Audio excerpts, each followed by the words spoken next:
शुरू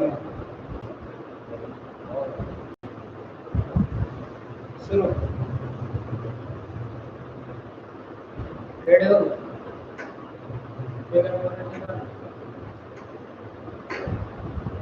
मेरे प्रिय विद्यार्थियों, आप सभी को मेरा नमस्कार। मैं अमित आर्ट्स क्लासेस के अमित सर।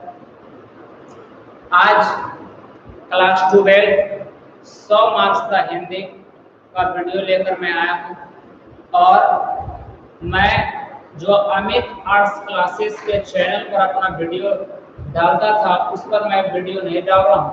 चैनल का नाम बदल दिया, the best online classes Amit sir. The best online classes Amit sir अगर YouTube पर आप सर्च करेंगे तो वहां पर आ जाएगा। अब बहुत सारे विद्यार्थियों का कहना होगा कि सर इसका नाम बदलने का वजह क्या था?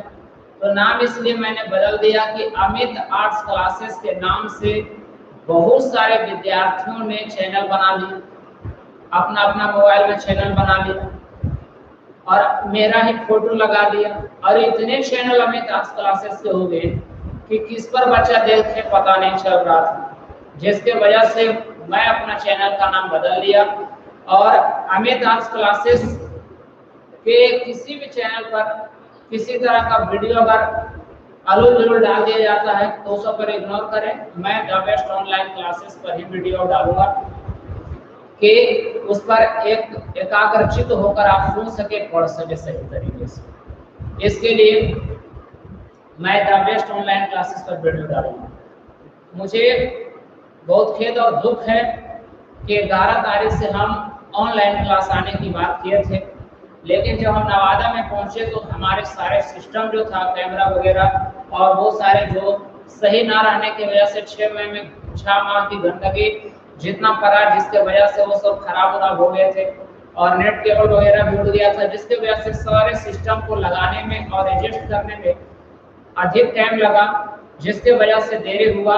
और मैं आप लोगों का दुख दर्द को मैं समझ सकता हूँ और मैंने भी बहुत जल्द प्रयास किया कि मतलब जल्द से जल्द ऑनलाइन क्लासेस आपको तक आया जा सके और मैं कंटिन्यू आप लोगों तक क्लास में दूंगा। क्लास 10 का बैच टाइम सोमवार 14 तारीख से 3 से 4 रहेगा।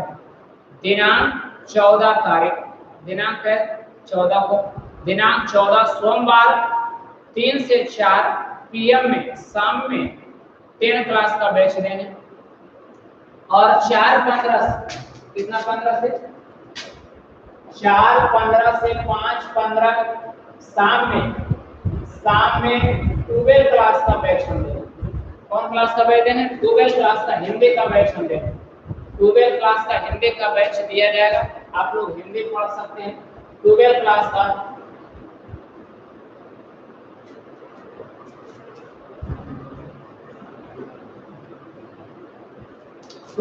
का हिंदी का बैच देंगे, आप लोग कंटिन्यू आप पढ़ सकते हैं। बच्चों पहले 50 मार्क्स का हिंदी का वीडियो, 50 मार्क्स का हिंदी चलता था सिलेबस में, लेकिन सिलेबस इस वर्ष से लगातार आपका बोर्ड एग्जाम में 100 नंबर का होगा। इस वर्ष से 100 मार्क्स का एग्जाम होगा। पहले 50 मार्क्स का पढ़ाते थे हम, अब 100 मार्क्स पर आगे, जैसे बोर्ड वैसे हम, है ना।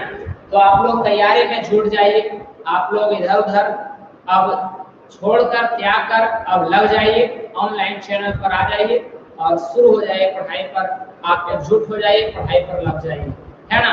तो सोमवार से हम आज एक वीडियो मैं बना रहा हूँ, सोमवार से आपका जान लीजिए 4-15 से लेकर 5-15 शाम में हिंदी लगातार कंटिन्यू चलते रहेगा और मेरा प्रयास रहेगा कि जल्द से जल्द खत्म करें, हिंदी को पूरे तरीके से क्लियर करें। पूरा प्रयास रहेगा, पूरी तैयारी कराएंगे अच्छे तरीके से, मैं पूरा प्रयास करूंगा आप लोगों के लिए। तो आज हम लॉकडाउन जब समय हुआ था उसमें हम एक प्रबल चैप्टर पढ़ा चुके था, अमित आर्ट्स क्लासेस चैनल पर पढ़ाए थे, लेकिन आज दूसरा लेसन में पढ़ा रहा हूँ, क्लियर कर रहा हूँ। दूसरा लेसन से आज हम चलेंगे कविता में। लेसन नंबर दूसरा है कविता में, अध्याय नंबर 2 पर हम बात करेंगे, जिसमें से हम बात कर रहे हैं सूरदास। ध्यान देंगे हम लोग, काव्य खंड में दूसरा लेसन है, काव्य खंड में लेसन नंबर कितना है? 2। काव्य खंड में लेसन नंबर 2 है। और कौन दास है? सूरदास। सूरदास, सूरदास मतलब नाम ही इनका सूरदास। ऐसे लोग बोलचाल की भाषा में कहते हैं जिनका आंख से अंधा हो उन्हें भी सूरदास कहा जाता है। तो ये आंख से अंधा भी थे इसलिए इन्हें भी सूरदास कहा जाता है। सूरदास का नाम सूरदास ही है और ये आंख से अंधे भी थे, मतलब जनाता नहीं था, दिखाई नहीं देता था, आंख से ये अंधे थे। और इनके बारे में कहा जाता है, बहुत सारे ग्रंथों में मिलता है कि जन्मजात अंधे थे। बहुत सारे ग्रंथों में बताया जाता है कि जन्मजात ये अंधे नहीं थे, बाद में जाकर ये अंधे हो गए। तो इस तरह के बहुत सारे विवादित बातें इसमें हैं। और सूरदास के जीवनीयान के बारे में कहा जाता है, उनके जीवन काल के बारे में कहा जाता है। उनमें बहुत सारे विवादित बातें मिलेंगी, बहुत सारे विवादित बातें मिलेंगे, मतलब कहता है विवाद वाला बात नहीं, ठीक है। तो ये सब इनका विवादित बात भी चलता है इनमें कुछ, तो हम लोग ध्यान देंगे सूरदास का, है ना।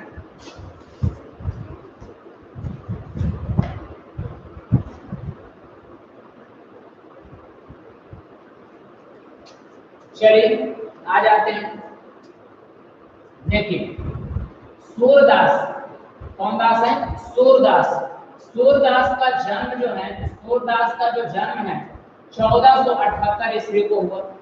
सूरदास का जन्म 1478 ईस्वी में हुआ। बाबू ध्यान देंगे हम लोग, सूरदास का जन्म 1400 का हुआ, 78 ईस्वी में हुआ।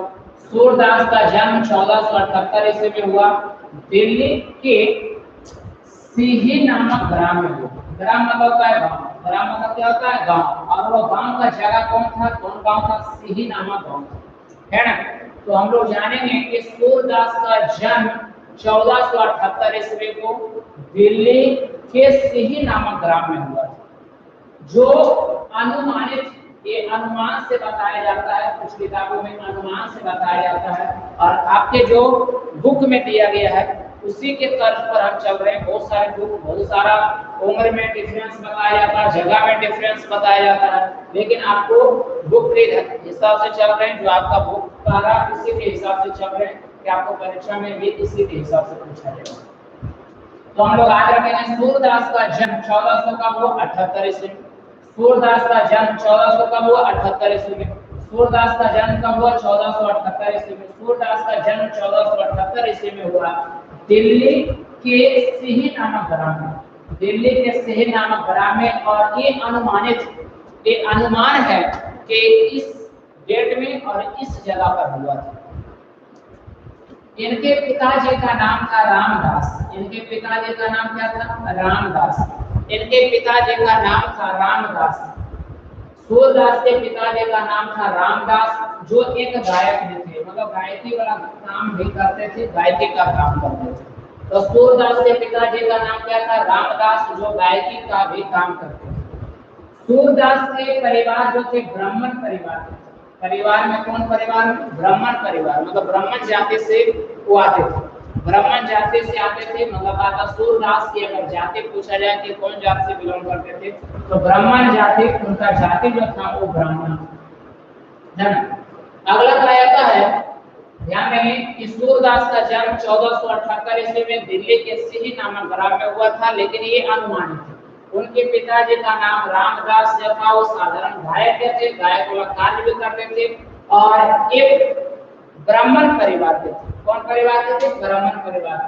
कहता सूरदास अपने गांव से, मतलब कहता सूरदास ने अपना घर को त्याग दिए, घर को अपना छोड़ दिए, त्याग दिए। और त्याग देने के बाद 4 कोस दूर जाकर अपने गांव से 4 कोस दूर चले गए। अपने गांव से 4 कोस दूर चले गए। कौन चले गए? सूरदास। कितना कोस दूर चले गए? 4 कोस दूर चले गए। सूरदास अपने गांव से 4 कोस दूर जाकर एक तालाब के पास पीपल का वृक्ष, एक तालाब था, मतलब 4 कोस दूर गए तो एक तालाब मिला और उस तालाब के पास एक पीपल का वृक्ष, किसका वृक्ष?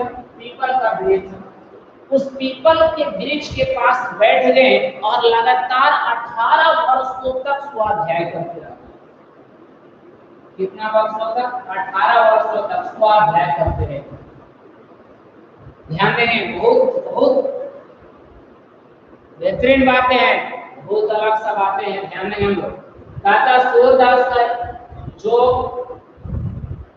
जीवन लीला है उसमें बताया जाता है कि सूरदास अपने गांव से 4 कोस दूर जाकर एक तालाब के पास पीपल का वृक्ष, उस पीपल के वृक्ष के पास जाकर बैठ गए और लगातार 18 वर्षों तक स्वाध्याय करते रहे।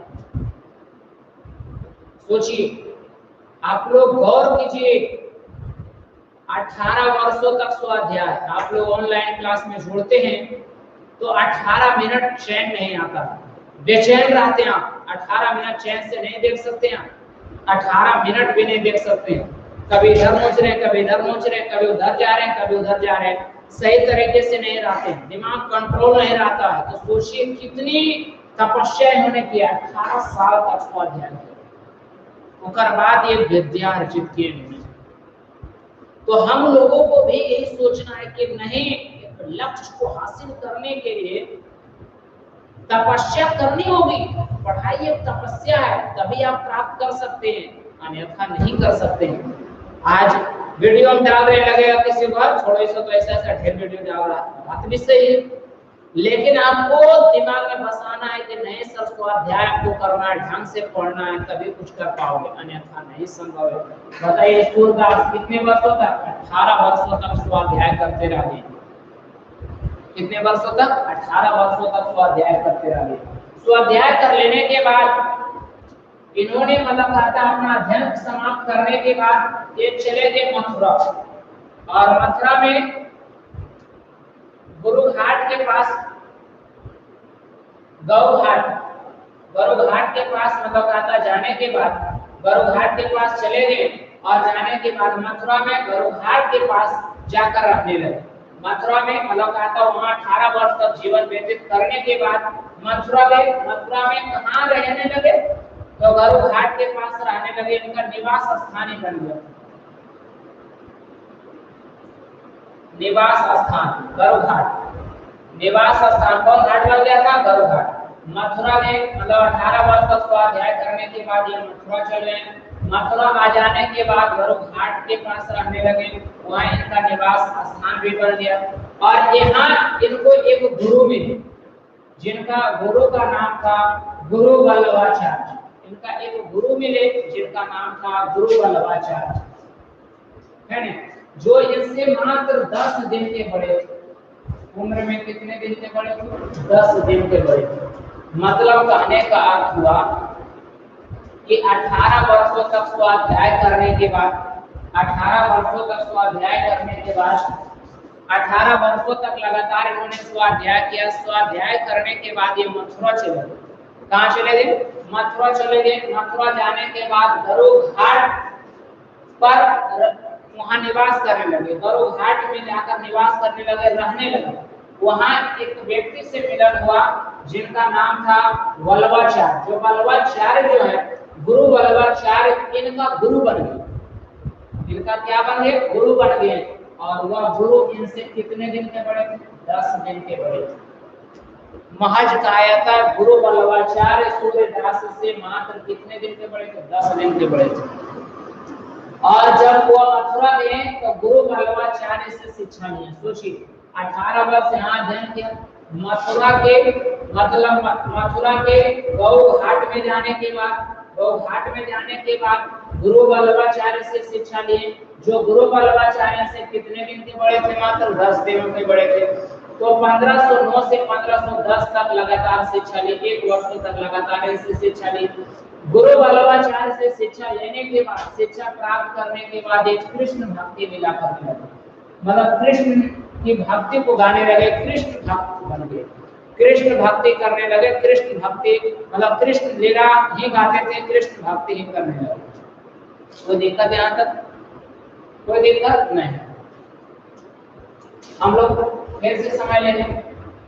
सूरदास का जन्म 1478 ईस्वी में दिल्ली के सिही नामक ग्राम में हुआ था, जो भी अनुमानित है। इनके पिताजी का नाम रामदास था, जो एक गायक थे और ब्राह्मण परिवार से आते थे। एक सूरदास जो है ये अपने घर को छोड़कर मतलब कहता 4 कोस दूर जाकर एक तालाब के पास एक पीपल का वृक्ष था, वहां पर जाकर बैठ गए और लगातार 18 वर्षों तक स्वाध्याय करते रहे।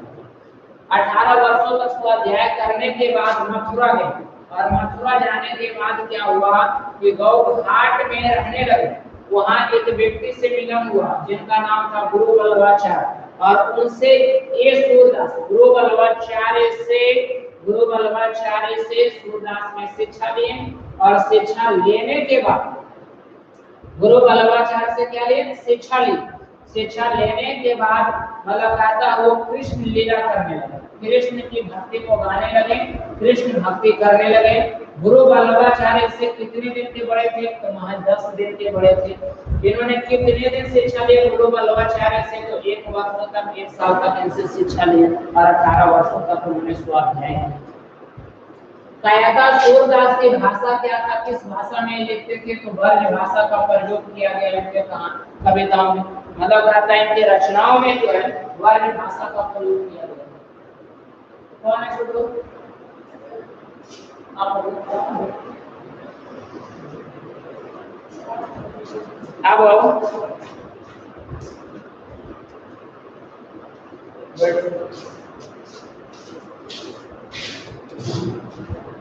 इनका भाषा जो है वो ब्रज भाषा का प्रयोग किया गया है। कौन भाषा का प्रयोग किया गया? ब्रज भाषा। सूरदास ने अपने रचनाओं में ब्रज भाषा का प्रयोग किए हैं और अपने रचनाओं में जो रस है, रस अलंकार कला से पढ़ाने हैं। कहता रस जो है उसे वात्सल्य रस का प्रयोग किया गया, वात्सल्य रस का प्रयोग किया गया है। कोई जगह सूरदास के रचनाओं में कौन सी भाषा का? तो ब्रज भाषा का। कौन सा रस का प्रयोग किया गया? तो वात्सल्य रस का प्रयोग किया गया। और सूरदास का काल किस काल के कवि माने जाते हैं? तो मध्यकाल। किस काल का? तो मध्यकाल के कवि हैं। किस काल के कवि हैं? तो मध्यकाल के कवि हैं। कौन काल के कवि हैं? मध्यकाल के कवि हैं। इनके कुछ रचनाएं मिलती हैं। रचना जो प्रमुख है, ये प्रसिद्ध रचनाएं, सूरदास की प्रसिद्ध रचनाओं में आता सूर सागर। सूर सागर कोई देगा कि सूरदास की प्रसिद्ध रचना कौन है? तो सूर सागर। सूरदास की प्रसिद्ध रचना कौन है? तो सूर सागर है। और दूसरा है साहित्य लहरी, तीसरा है राधा रस के लिए, तीसरा है राधा रस के लिए, चौथा है सूर सारावली, मतलब कहता सूर सारावली, ये चौथा रचना है, ये मुख्य रचना है इनकी। कहता है सूरदास की रचनाओं में से सूर सागर जो सबसे प्रसिद्ध रचना है, दूसरा है साहित्य लहरी, तीसरा है राधा रस के लिए, चौथा है सूर सारावली।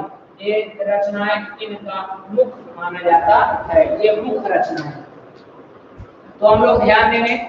अब इसमें पूरा बात आया निचोड़ की सर इनका रचना, इन्होंने रचना की है, किताब लिखे, तो ये किताब लिखे रचना किए, तो ये कैसे किए? ये कहता है कि बताया जाता है इनके बारे में कि ये जन्म से ही अंधे थे, और कोई विद्वान कहते हैं बाद में अंधे हो गए। जन्म से अंधे कुछ लोग बोलते हैं, कुछ लोग बोलते हैं जन्म के बाद अंधे हो गए, क्योंकि जब ये बहुत कम उम्र के ही थे तब से इतनी बढ़िया रचनाएं करते थे, इतनी बढ़िया लिखते थे, इतने बढ़िया गाथा गाते थे कि कोई व्यक्ति समझ ही नहीं सकता है कि इतने कम उम्र में ये अच्छे रचनाएं कर सकते हैं, इतने अच्छे रचनाएं कर सकते हैं। इसी को लेकर बहुत सारे विद्वान कहते हैं कि सूरदास जन्म से अंधे नहीं थे, लेकिन बहुत सारे लोग बताते हैं कि नहीं, सूरदास जन्म से ही अंधे थे, जन्मजात से ही अंधे थे सूरदास, ऐसा बताया जाता है ना। तो ये पूरी निचोड़ नहीं है कि मतलब कहता है सूरदास मतलब कहता है कि कब से मतलब अंधे थे, नहीं थे, लेकिन मतलब कहता है ये पूरी जानकारी नहीं है। सूरदास की मृत्यु के बाद किया जाए तो 1583 से में इनका मृत्यु हुआ था। निधन मतलब होता है मृत्यु। इनका मृत्यु जो है 1500 कितना ईस्वी में हुआ था? 1500 कैसे में? 83 में। 1500 कैसे में? 83 में इनका मृत्यु हुआ था। गौर से आपको सुनने फिर से। सूरदास का जन्म 1478 ईस्वी में दिल्ली के सिही नामक ग्राम में हुआ था और यह अनुमानित। सूरदास के पिताजी का नाम रामदास था जो एक गायिका थे और ब्राह्मण परिवार से आते थे। सूरदास ने अपना घर को त्याग कर 4 कोस दूर जाकर एक तालाब के पास पीपल वृक्ष के नीचे बैठ गए और 18 वर्षों तक लगातार स्वाध्याय करते रहे। तब उन्होंने अपना विद्यार्जन किया और 18 वर्ष तक स्वाध्याय करने के बाद इसके बाद ये मथुरा चले गए और मथुरा के बरुघाट में जाकर रहने लगे, जहां इनको एक व्यक्ति से मिलन हुआ जिनका नाम क्या था, गुरु वल्लभाचार्य। गुरु वल्लभाचार्य से इन्होंने शिक्षा भी प्राप्त की है। 1509 से 10 मतलब 1 साल तक गुरु वल्लभाचार्य से शिक्षा ली और वह गुरु वल्लभाचार्य से मात्र कितने दिन के थे, 10 दिन के बड़े थे। आज कोई अगर किसी को सेम एज वाला किसी को अगर कुछ बतावे तो लगता है कि क्या बताएगा, देखिए मात्र 10 दिन के बड़े थे। और ऐसे गुरु वल्लभाचार्य से सूरदास ने जब शिक्षा लिए तो कृष्ण लीला की भक्ति करने लगे, कृष्ण लीला भक्ति करने लगे शिक्षा ग्रहण करने के बाद। सूरदास ने भाषा अपने रचनाओं में भाषा का प्रयोग किया जिसमें से ब्रज भाषा का प्रयोग किया गया रचना, और इनका रस जो है, इनके रचनाओं में रस का जो प्रयोग किया गया वो वात्सल्य रस का प्रयोग किया गया। और ये सूरदास जो है मध्यकाल के कवि हैं और अकबर के काल का भी कवि कहे जाते हैं। अकबर किस राजा के काल के हैं, तो अकबर के राज्यकाल का भी बताया जाता है। अब हम लोग जानेंगे सूरदास के कुछ रचनाएं हैं जिसमें से प्रसिद्ध रचना है सूरसागर, उसके बाद है साहित्य लहरी, तीसरा है राधा रस केली, चौथा है सूर सारावली। ये 4 मुख्य रचनाएं इनके, 4 इनके मुख्य रचनाएं हैं। किनका? सूरदास। किनका? सूरदास। देखिए मैंने बताया था कि सूरदास जन्म से अंधे हैं, जन्म से अंधे नहीं थे। इनके बारे में बहुत सारे विवादित बयान हैं, उसमें से दोनों पर हम बात करते हैं। जन्म से अंधे थे उस पर भी एक बात करते हैं, जन्म से अंधे नहीं थे उस पर भी एक बात करते हैं। एक कहानी मिलता है सूरदास का, ध्यान देने, मैं सिलेबस से आउट ऑफ बता रहा हूं कि सूरदास अंधे नहीं थे कि अंधे थे, दोनों पर कहानियां आधारित, एक एक कहानी में बता रहा हूं। कहा जाता है कि सूरदास एक ऐसे व्यक्ति थे जिन्होंने एक वैश्य औरत से प्यार करते थे। प्यार और मोहब्बत वाला बात है वो, एक वैश्य, सूरदास एक वैश्य महिला से, औरत से प्यार करते थे। उसके प्यार में इतने पागल थे, तुम्हें लोग जैसा पागल हुए थे, इतने प्यार में पागल थे। उस वैश्य औरत के इतने प्यार में पागल थे कि उनके पीछे लग गए और लगातार उन्हीं के साथ रहने लगे, घर द्वार सब छोड़ दिए। तो इससे साफ पता चलता है कि वो अंधा नहीं थे तब तो वो प्यार कर रहे थे, अंधा रहते तो प्यार नहीं जताते। अंधा नहीं थे तब वो प्यार कर रहे थे, तब उनको पता चल रहा था कि क्या होता है प्यार और मोहब्बत की बात है। बात समझ रहे हैं? तो उसी प्रकार से मतलब कहता है कि अंधा नहीं थे उस समय। इस कहानी से पता चलता है कि अंधा नहीं थे, तभी तो उस वैश्य औरत से वो प्यार करते थे और घर छोड़कर उस वैश्य औरत के पीछे चले गए और रहने लगे।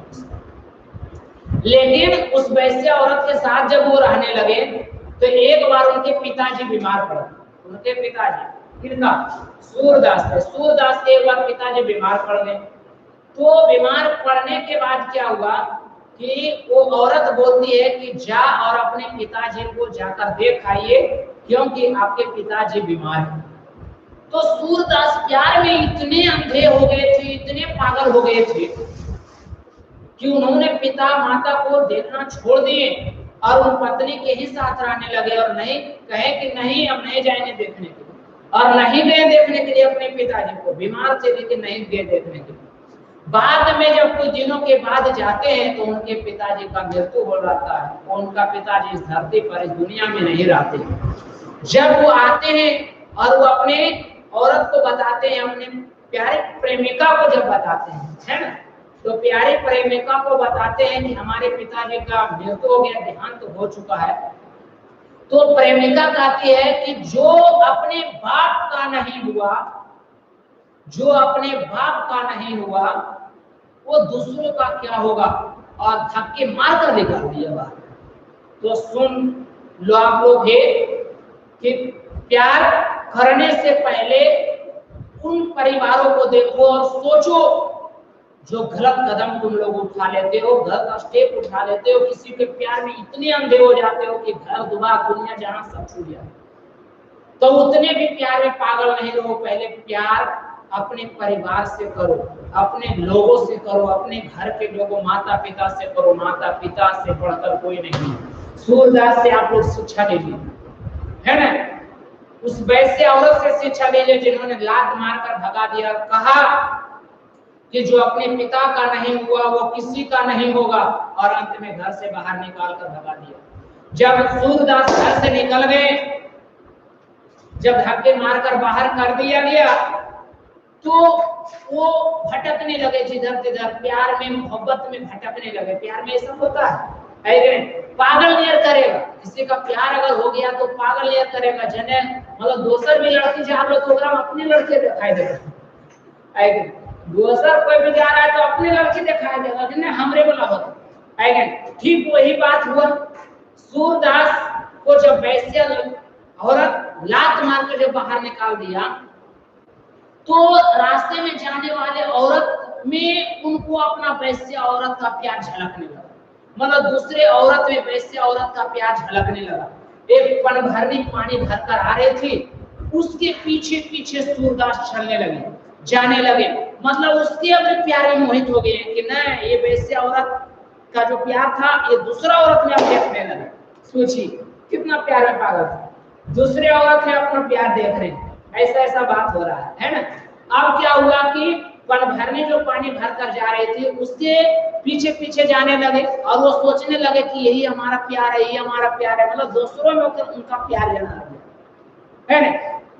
और जो पन भरने थे उनका घर धीरे धीरे करते पिछोले उसका घर हो जाते हैं। सोचिए कैसा प्यार है ना।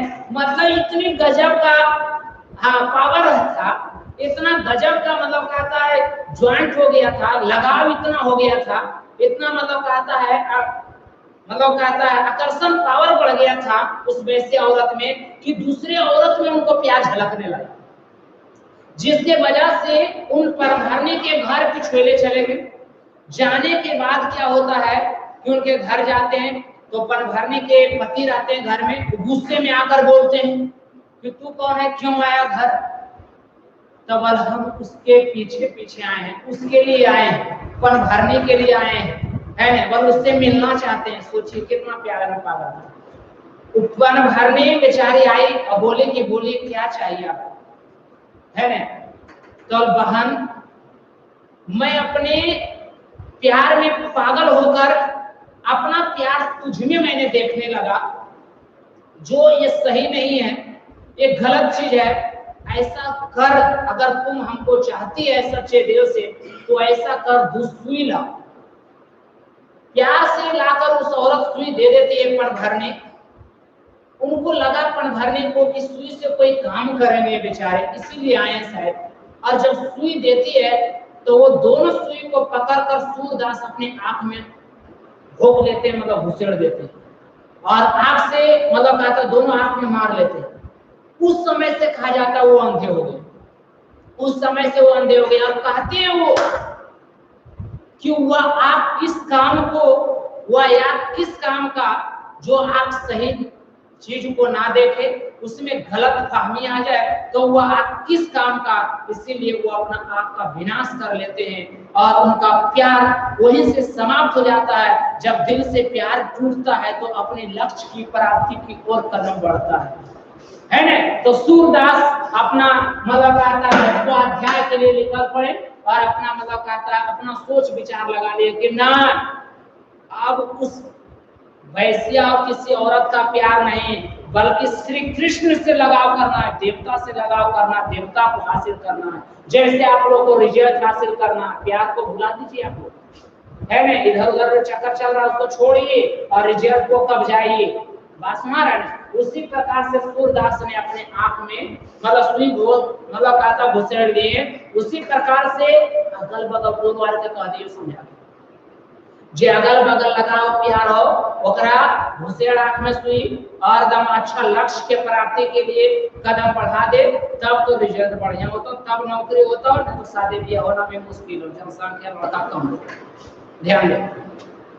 अब सूरदास बेचारा हाथ में घुसेड़ लिए, और जब घर से निकलते हैं, उस घर से निकलते हैं तो उनको अंधा हो गया, पागल नियत पागलपन में कुछ जनेबे नहीं करे अंधा में। अब जाकर एक कुएं में जाकर गिर जाते हैं, अब कुएं में गिर जाते हैं तो गांव समाज के लोग भी निकालने के लिए नहीं आता, बोले पागल छोड़ के निकालेगा।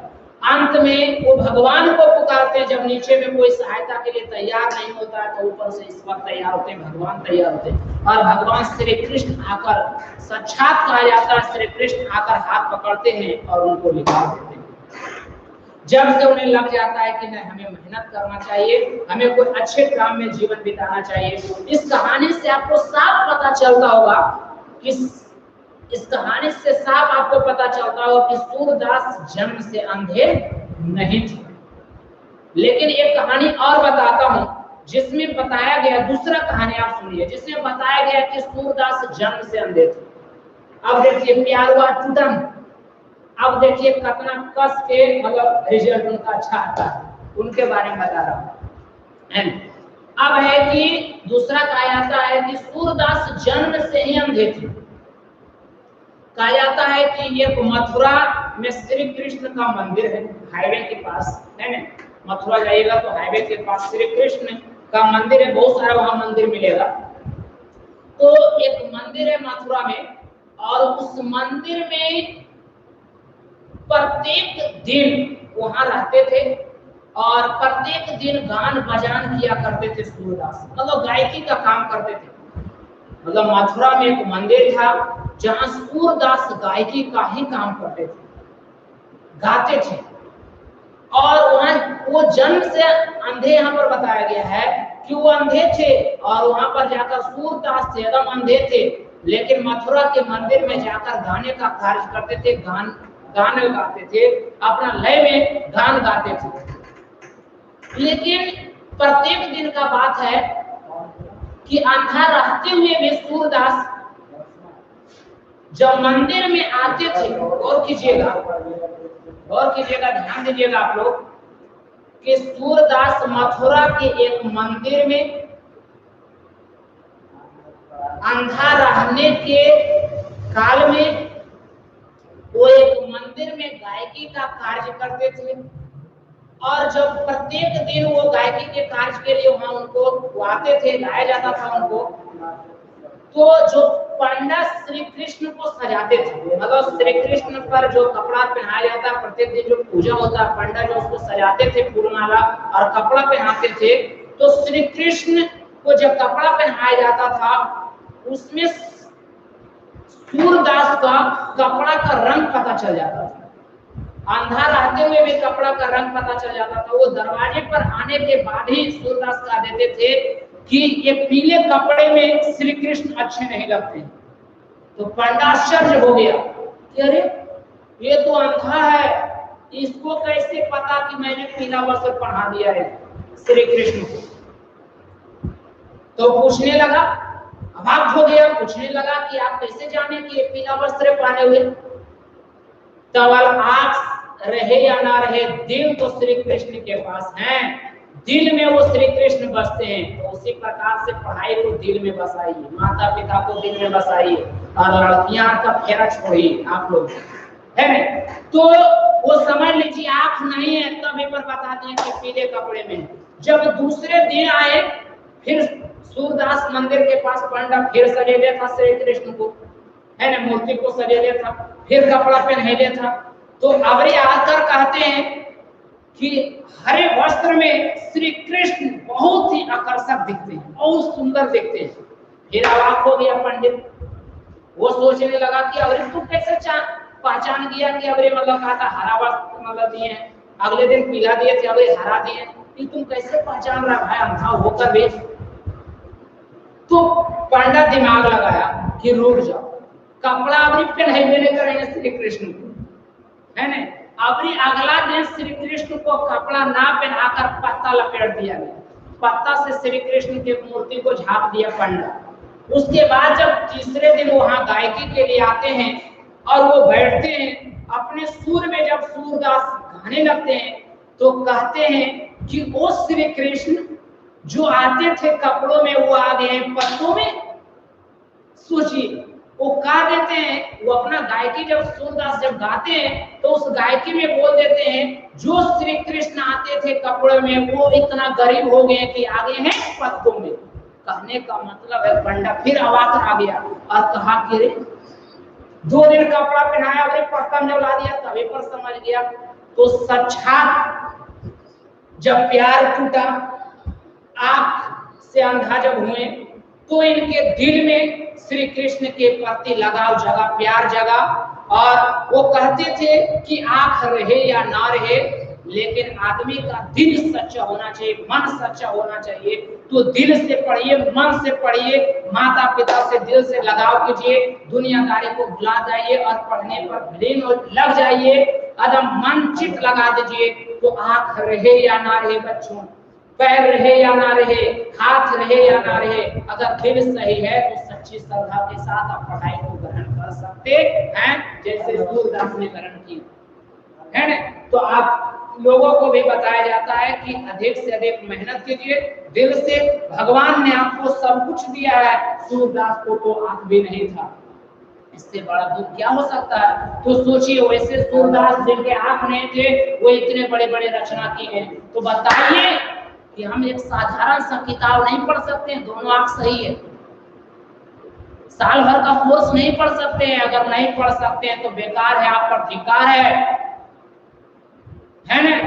माँ बाप का पैसा बेफजूल खर्च हो रहा है, बेकार है आप लोग। अगर सच्चे श्रद्धा के साथ माता पिता को मानते हैं तो आप पढ़ाई में लग जाइए और आज से कंप्लीट कीजिए हिंदी को। और सूरदास का जीवनी कंप्लीट हुआ, पूरी तरीके से मैंने क्लियर किया। कल सोमवार 14 तारीख 4:15 से 5:15 के बीच हम ऑनलाइन क्लास हिंदी का देंगे, जिसमें सूरदास का कविता को पढ़ाएंगे, सूरदास के कविता को पढ़ाएंगे। आप the best online classes Amit sir को सब्सक्राइब करें, है ना, और पूरी तरीके से लगातार कंटिन्यू पढ़े और ऑनलाइन में ही पढ़ने का प्रयास करें। तो किसी प्रकार का प्रॉब्लम हो तो आप पूछ सकते हैं और लगातार प्रत्येक दिन वीडियो देखने का प्रयास करें, टाइम से आ जाएं। जय हिंद, जय भारत।